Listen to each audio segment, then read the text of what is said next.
কাঙ্ক্ষিত ত্রয়োদশ জাতীয় সংসদ নির্বাচনের যে পোস্টাল ব্যালটের ব্যবস্থা করেছে নির্বাচন কমিশন, সেই নির্বাচনেও আমরা দেখেছি যে পোস্টাল ব্যালটও জামাতে ইসলামের বিভিন্ন নেতাকর্মীদের বাড়িতে পাওয়া গেছে।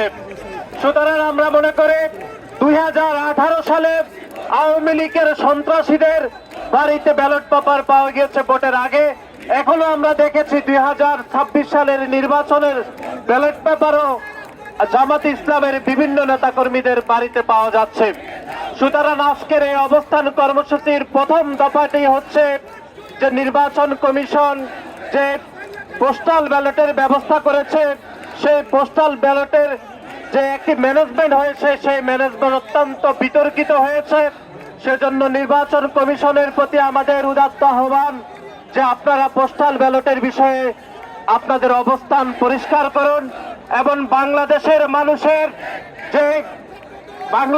মানুষের যে বহুল কাঙ্ক্ষিত যে নির্বাচন 2026 সালের 12ই ফেব্রুয়ারির যে ঐতিহাসিক নির্বাচনের বিষয়ে পোস্টাল ব্যালটের বিষয়ে যদি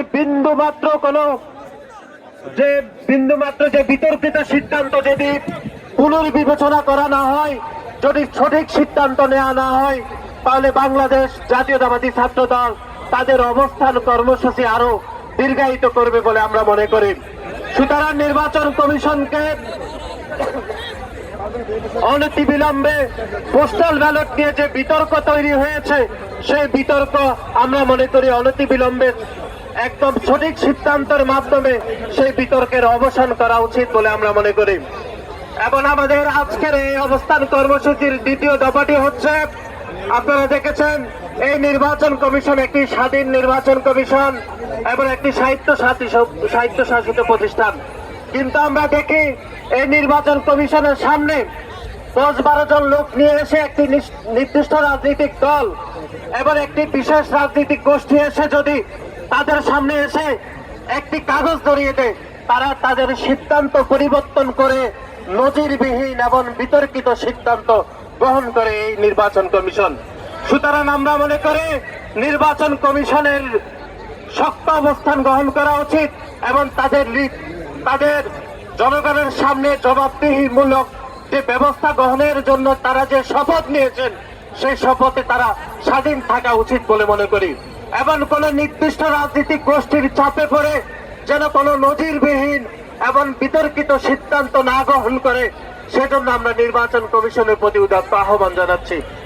আমাদের আজকের অবস্থান কর্মসূচির দ্বিতীয় দফাটি হচ্ছে, আপনারা জানেন যে বাংলাদেশের ন্যাশনাল ইলেকশন যখন হয়, যখন শিডিউল ঘোষণা করা হয়, তখন আপনারা জানেন যে বাংলাদেশের অন্য যে কোনো নির্বাচন সাময়িক সময়ের জন্য স্থগিত ঘোষণা করা হয়।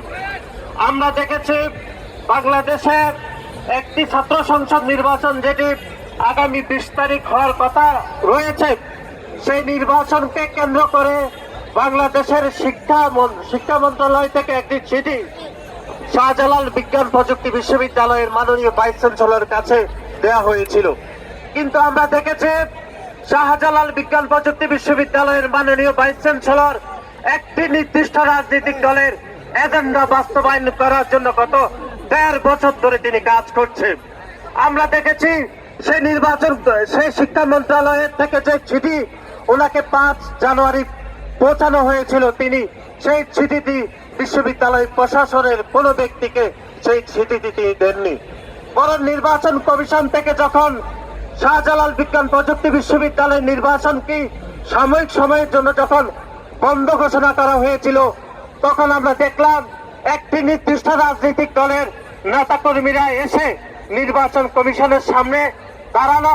নির্বাচন কমিশন এমনি তার আগের সিদ্ধান্ত পরিবর্তন করে আবার নতুন করে তাদের পূর্বের সিদ্ধান্ত জানিয়ে দিল। সুতরাং আমরা মনে করি নির্বাচন কমিশনের শক্ত অবস্থান গ্রহণ করা উচিত। কোন রাজনৈতিক দলের চাপে পড়ে যেন কোনো সিদ্ধান্ত গ্রহণ করতে না পারে, যেন আগামী 13দশ জাতীয় সংসদ নির্বাচনে এরকম চাপে পড়ে যেন নজিরবিহীন কোন বিতর্কিত সিদ্ধান্ত গ্রহণ করতে না পারে, সেজন্য আজকে আমরা এই অবস্থান কর্মসূচি পালন করছি। আমাদের এই অবস্থান কর্মসূচি